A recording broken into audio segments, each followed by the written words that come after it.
Hola a toda la gente que nos acompaña, bienvenidos a una nueva inmersión a fondo. Hoy traemos a la mesa una historia que, francamente, rompe por completo los esquemas. Sí, totalmente. Es una de esas historias que te obligan a replantearte un par de cosas sobre la época en la que vivimos. Exacto. Vamos a adentrarnos en la vida de un adolescente. Un chico que pasaba sus tardes trasteando con cables, jugando a la PlayStation, programando ordenadores en su habitación. Lo típico de cualquier chaval de su edad, vaya. Justo, pero que de una forma que a mucha gente dejará de piedra, se ha convertido en el primer santo milenial o nativo digital de la historia de la humanidad. Hablamos de Carlo Acutis. Bueno, es un perfil biográfico fascinante. Choca de frente con toda esa iconografía clásica, más antigua, que tenemos asimilada sobre lo que es la santidad. Bastante reveladora para analizar de forma objetiva. Sí, tenemos material muy diverso. Vamos a sumergirnos en varios artículos muy exhaustivos de la revista Desde la Fe, que documentan toda su biografía, su enfermedad y, bueno, los entresijos de su proceso de canonización. También ponemos sobre la mesa un reporte del medio Infobae. Ahí detallan los milagros que se le atribuyen. Y una entrevista televisiva imprescindible de la cadena EWTN con Antonia Salsano. Que es la propia madre de Carlo. Eso es. Además, hemos analizado el sitio web oficial de su famosa exposición sobre milagros eucarísticos.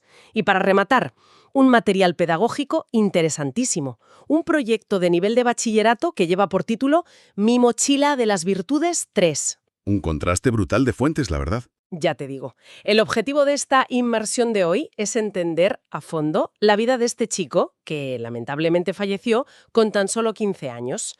Queremos ver qué dicen estas fuentes sobre cómo la fe más institucional se fusionó con la era del Internet. Y entender qué hizo que la maquinaria del Vaticano lo elevara a los altares a una velocidad tan vertiginosa, claro. Exacto. Y en el fondo, ¿qué nos enseña su figura sobre la posibilidad real de la bondad en un mundo saturado de pantallas? Vale, vamos a desglosar esto. Y creo que lo mejor es empezar por la aparente normalidad de su entorno. Esa es la clave de bóveda para entender a Carlo. A ver, no nació en un entorno de pobreza extrema ni en una época remota. Nació en Londres en mayo de 1991. Simplemente porque sus padres tenían compromisos profesionales allí, ¿verdad? Eso es. Pero a los 4 meses la familia ya estaba de vuelta, y él se crió en Milán, en Italia. A todos los efectos, era un chico de su tiempo. Estudió en colegios católicos normales. Sí, primero con las hermanas Marcelinas y, más adelante, en el Liceo Clásico León XIII, que es una institución dirigida por los jesuitas. Jugaba al fútbol, quedaba con sus amigos, tenía mascotas. Llevaba la vida prototípica de un adolescente de los años 90 y principios de los 2000. Pero claro, hay una doble vertiente en él que resulta casi paradójica si miras los documentos.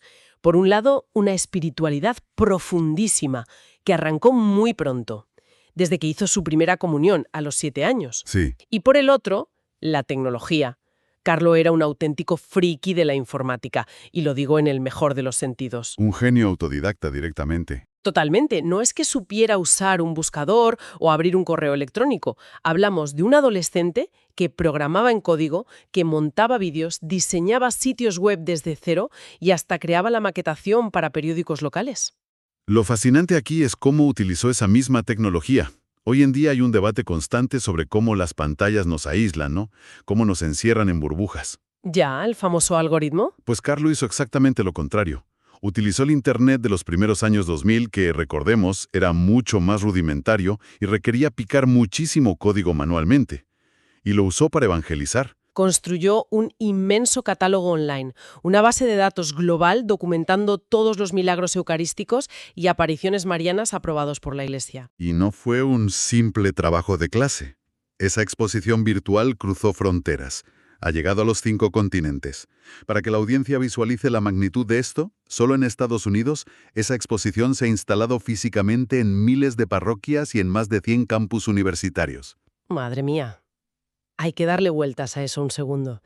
Currarse una web a nivel global, en la época donde no existían plantillas fáciles ni redes sociales automatizadas, requería una disciplina brutal.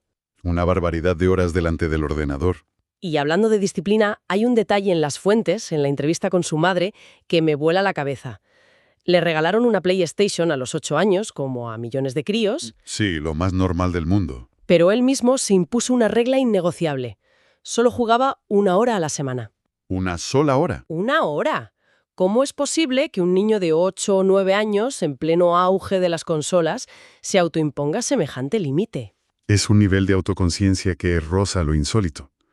Las fuentes explican que Carlo tenía un nivel de inglés excelente desde muy pequeño, gracias a su abuela británica. Ah, claro, eso le daba acceso a otra información. Exacto. Le permitía leer prensa internacional que no llegaba a Italia. Había estado leyendo reportajes sobre cómo en Estados Unidos ya estaban abriendo clínicas para tratar a jóvenes con adicciones severas a los videojuegos y al Internet. Entendió el mecanismo de la dopamina siendo un crío. Entendió el riesgo del aislamiento y tomó una decisión consciente. Quería dominar a la máquina, no que la máquina lo dominara a él. ¡Qué madurez! Y esa claridad mental se reflejaba también en cómo hablaba de su fe. No usaba un lenguaje arcaico. Dejaba frases que suenan a eslóganes modernos, casi publicitarios. Pero con una carga teológica tremenda. Justo decía cosas como «La Eucaristía es mi autopista hacia el cielo», o una que me encanta, por lo práctica que es, «Jerusalén está a la vuelta de la esquina», refiriéndose a que no hace falta cruzar el mundo en peregrinación para encontrar lo sagrado. Que basta con bajar a la iglesia de tu barrio. Esa practicidad es fundamental. Nos demuestra que su espiritualidad no era nada teórica.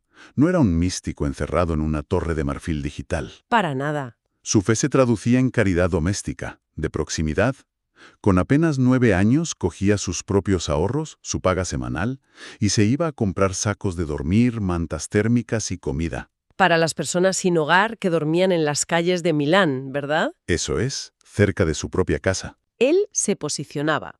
Los documentos señalan que defendía activamente a los niños que sufrían acoso, a chicos con discapacidades o que eran el blanco de las burlas. Se metía en medio. Sí, no se quedaba mirando. A la par de esta acción social tan terrenal, tenía una devoción enorme por la Virgen María. Rezaba el rosario a diario y decía, textualmente, que era la única mujer de su vida. Es muy curioso. Pero hay un detalle en las fuentes sobre su visión de la Virgen de Guadalupe que me parece muy complejo para su edad. ¿Por qué le obsesionaba específicamente esa advocación? Es una excelente observación. La mayoría asocia a la Virgen de Guadalupe con la cultura mexicana o el relato de Juan Diego, pero Carlos se fijaba en un detalle teológico profundo. Está representada como una mujer embarazada. ¿Vale? Él la consideraba un signo eucarístico. El razonamiento de este chico era que, al llevar a Jesús en su vientre, María fue literalmente el primer sagrario de la historia. El primer contenedor físico del cuerpo de Cristo. ¡Ostras! Para un adolescente, hacer esa conexión teológica, entender el embarazo de María como una invitación a que todos hagan nacer a Jesús en su interior, demuestra una asimilación de conceptos tremenda. A muchos seminaristas les cuesta años de estudio llegar a esa claridad. Bueno, aquí es donde se pone realmente interesante. Y francamente, donde la historia da un giro que pone los pelos de punta. Sí, el cambio de tono en las fuentes es radical. Porque escuchando esta madurez, uno pensaría que le quedaban por delante décadas para desarrollar todo ese potencial. Sin embargo, llegamos a los sucesos premonitorios. Al leer esto en los documentos, uno se queda sin palabras. Es un documento gráfico abrumador. En julio de 2006, unos 3 meses antes de su muerte, Carlo estaba en perfecto estado de salud. Era verano, no tenía ningún síntoma. Nada previo. Nada. Y un día coge su teléfono móvil y graba un vídeo. Dura apenas 10 segundos. Aparece con una camisa clara, mirando directamente a la lente, esboza una sonrisa inmensa, levanta los brazos, da una palmada y dice con total naturalidad, en italiano, «Estoy predestinado a morir». Uf, es que es fuerte. Su madre no encontró este vídeo hasta días después del fallecimiento. Es escalofriante por la paz que transmite. No hay angustia en su voz. Es casi como si estuviera anunciando un viaje. Y, lamentablemente, esa premonición se cumplió con una rapidez brutal. En octubre de 2006. Hay que detenerse en cómo fue esa enfermedad fulminante, porque, según las fuentes, todo arrancó de forma inofensiva en otoño, se sintió mal y los síntomas apuntaban a una simple gripe. Una gripe común que, en cuestión de horas, empezó a mostrar una cara aterradora. El cuadro clínico se desplomó por completo. De un día para otro. Esa supuesta gripe derivó en una astenia severa. No era solo cansancio, era una debilidad muscular extrema, donde el cuerpo simplemente deja de responder. Y luego llegó el síntoma de alarma definitivo. La aparición de sangre en la orina. Su madre, Antonia, llamó inmediatamente al pediatra de la familia, Vittorio Carnelli. Al escuchar esos síntomas, el médico ordenó su ingreso urgente en la clínica de Marchi, de Milán, para hacer análisis de sangre y médula. Y el diagnóstico fue como un tren de mercancías chocando contra la familia. Leucemia mieloide aguda, subtipo M3. Hay que aclarar lo que significa esto a nivel médico, porque explica la velocidad de todo. La variante M3, o leucemia priomielocítica, es una de las formas más agresivas de cáncer de sangre. Es devastadora. Altera masivamente la coagulación. El paciente puede sufrir hemorragias catastróficas internas en cualquier momento. Eso explica por qué, desde el primer síntoma grave hasta el final, el margen de tiempo fue tan sumamente estrecho. Ante una sentencia así, que asusta a cualquier adulto, la reacción del chico dejó a la planta del hospital en silencio. Sus palabras literales tras escuchar a los médicos fueron: «El Señor me ha dado un bonito toque de atención». Sin dramatismos. Sin dramatismos. Por la gravedad del subtipo decidieron trasladarlo rápidamente en ambulancia al Hospital San Gerardo de Monza, que tenía instalaciones más especializadas. Durante ese trayecto en la ambulancia, miró a sus padres y fue cristalino. ¿Qué les dijo? Les dijo: «No saldré vivo de este hospital. Os daré muchas señales». Dicho y hecho. Solo pasaron 3 días desde ese ingreso. Falleció el 12 de octubre de 2006 por un paro cardíaco provocado por las complicaciones de la leucemia. Si contamos desde los primeros síntomas fuertes, fueron apenas 7 días de enfermedad. Una semana. Y durante esa semana de calvario, el personal médico dejó constancia de que no hubo una sola queja. Cuando las enfermeras le preguntaban si sentía mucho dolor, él contestaba sonriendo: «Hay gente que sufre mucho más que yo». E incluso ofreció explícitamente todo ese sufrimiento físico por el Papa y por la Iglesia. Esa forma de afrontar la muerte, sumada a la vida que había llevado, generó un impacto tremendo en Milán. En su funeral había colas de personas sin hogar, conserjes, niños a los que había defendido, gente que su familia ni conocía, pero a los que él había ayudado en secreto. Es un proceso burocrático y espiritual exhaustivo. Desde luego que no reparten el título de santo a la ligera. Es un laberinto que normalmente lleva siglos. Tienen que pasar al menos 5 años desde el fallecimiento solo para poder abrir la investigación. Y luego hay que demostrar empíricamente que la persona vivió lo que la Iglesia llama virtudes heroicas para ser declarado venerable. Y luego entramos en la fase de la ciencia. Se requiere un milagro inexplicable médicamente para la beatificación y un segundo milagro distinto para la canonización. Todo examinado por comisiones médicas independientes. Pues si conectamos esto con el panorama general, la velocidad a la que ha avanzado el caso de Carlo Acutis es un reflejo inaudito de las necesidades de la Iglesia en los tiempos modernos. Totalmente. Hay una brecha generacional inmensa. El Vaticano sabe que necesita figuras con las que la juventud actual pueda empatizar. Un chico en vaqueros, zapatillas Nike y sudadera, que además sabía programar, es el puente perfecto para demostrar que el dogma puede sobrevivir en la era del algoritmo. Y los milagros que avalan este proceso rápido están documentadísimos en las fuentes. El primero, el que le otorgó el título de beato en 2020, ocurrió en 2013 en Campo Grande, Brasil. El caso del niño. Sí, Mateus, un niño de 7 años con un trastorno pancreático congénito severo, un problema anatómico que le impedía digerir alimentos. El niño vomitaba constantemente y su estado de debilidad era crítico. Hasta que entra en contacto con la reliquia. Eso es, durante una bendición en su parroquia, el niño se acercó a una reliquia de Carlo, un fragmento de su camiseta, la besó y pidió con sus propias palabras: dejar de vomitar. Desde ese instante exacto, su anatomía cambió. Las pruebas médicas evidenciaron una curación total instantánea del páncreas. Y el segundo milagro, que es el que definitivamente ha abierto la puerta a su canonización, es muy reciente. Ocurrió en julio de 2022 y tiene como protagonista a Valeria Valverde. Una joven universitaria de Costa Rica. Exacto, de 21 años.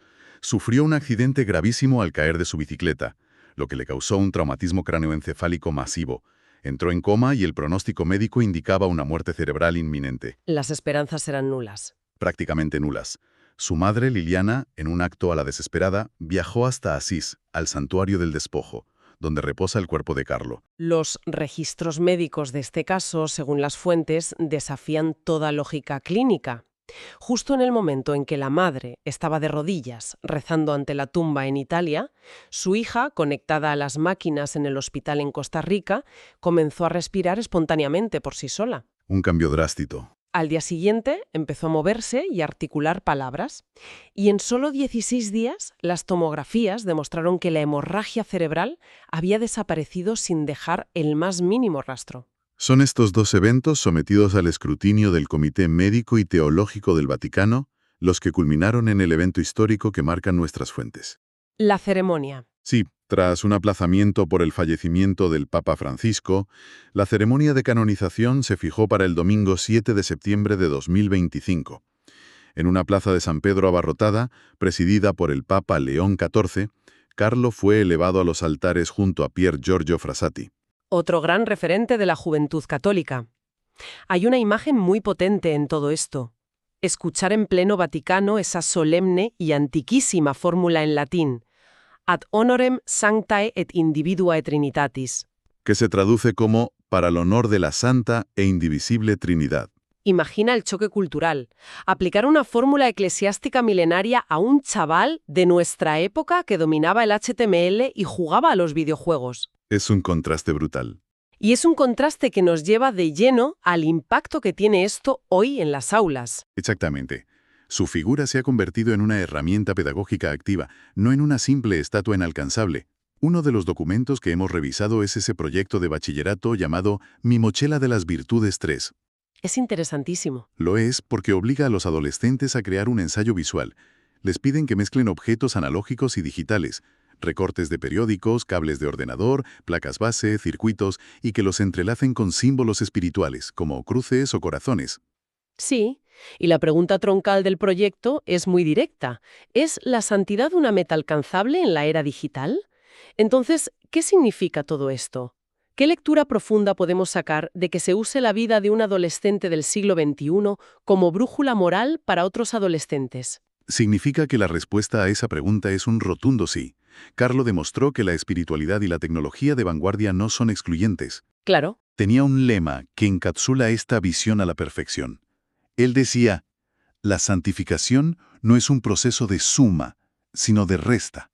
Menos yo para dejar espacio a Dios. Es una filosofía brillante contra el ego. Ya lo creo. Él no satanizaba el Internet. Lo entendía como lo que es, una herramienta neutral, un simple canal. Y esto resuena de una manera bestial para cualquier persona que nos escuche hoy, sea religiosa o no. Vivimos inmersos en un ruido constante. Muchos sociólogos hablan de la epidemia del narcisismo digital. Donde la máxima aspiración parece ser acumular likes y proyectar una vida perfecta, sí. Justo, alimentar el ego. En este panorama, la actitud de este chico rompe el molde por completo. Meses después de su muerte, su madre cuenta que lo vio en un sueño y le dejó un mensaje clarísimo. Sobre la originalidad, ¿no? Exacto. Le dijo que la meta es evitar a toda costa convertirse en una fotocopia de los demás y luchar por morir siendo original. Esto plantea una pregunta importante, y no solo para los creyentes, sino para todos los que formamos parte de esta sociedad hiperconectada. Nos obliga a mirar la pantalla que tenemos en la mano en este momento y cuestionarnos. ¿El qué? ¿Estamos usando estas herramientas tecnológicas para construir algo con sentido, para conectar de verdad con el sufrimiento del que tenemos al lado, o simplemente nos dejamos arrastrar por la inercia del algoritmo? La lección secular de Carlo Acutis es que la bondad y la empatía requieren una intención activa. No suceden en piloto automático. Menudo viaje hemos hecho hoy. A través de estos documentos. Hemos pasado de visualizar a un chico normal jugando a la consola en su habitación de Milán, poniéndose límites de tiempo y tecleando código, a entender la magnitud de un legado inmenso. Un legado que ha llevado a una institución de 2000 años de antigüedad a declararlo santo universal. Ha quedado más que claro que la era digital no está reñida con la capacidad de tener un impacto humano profundo. Y para poner el broche final a este análisis, creo que debemos dejar a quien nos escucha con una última reflexión. Una que resulta un tanto inquietante si le damos vueltas. A ver. A lo largo del día, todos y cada uno de nosotros vamos dejando rastros de nuestra identidad en Internet. Volcamos quienes somos en algoritmos, en historiales de búsqueda, en metadatos y publicaciones. Nuestra huella digital. Exacto. Si dentro de un siglo alguien tuviera la tarea de analizar microscópicamente la huella digital, y el disco duro de nuestra sociedad, exactamente igual que el Vaticano analizó el ordenador de Carlo Acutis. Uf. ¿Qué revelaría ese rastro digital sobre lo que verdaderamente adoramos, sobre a qué le dedicamos nuestro tiempo más valioso y sobre el legado real que le estamos dejando al mundo? Una pregunta tremenda para llevarse a casa y masticarla con calma. Muchísimas gracias a toda la audiencia por acompañarnos y prestar su atención a este análisis a fondo. Ha sido un placer. Invitamos a quien nos escucha a quedarse unos minutos en silencio, asimilando esa última pregunta y revisando, quizá, su propio historial. Hasta la próxima inmersión.